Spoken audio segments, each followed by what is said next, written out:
Jibril menyampaikan wahyu, Mikail turunkan rezeki, Israfil tiup sangkakala, Israel mencabut nyawa, Munkar Nakir soal dalam kubur, Raqib Atid mencatat amalan, Ridwan jaga pintu syurga, Malik jaga pintu neraka. Marilah kita semua beriman pada malaikat, dicipta dari cahaya, tiada nafsu, taat sentiasa,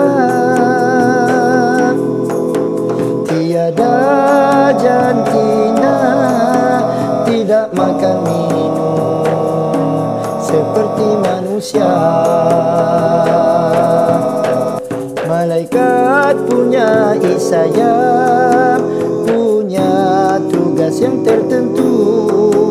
Betapa besar kuasa Allah mencipta malaikat. Wajib kita beriman, wajib kita beriman.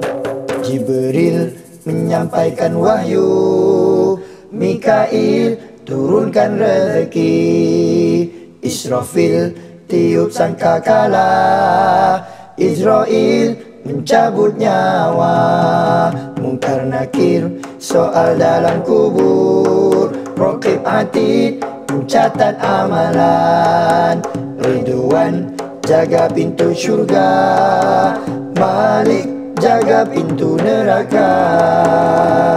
Jibril menyampaikan wahyu, Mikail turunkan rezeki, Israfil tiup sangkakala, Israel mencabut nyawa, Munkar Nakir soal dalam kubur, Raqib Atid mencatat amalan, Ridwan jaga pintu syurga, Malik jaga pintu neraka.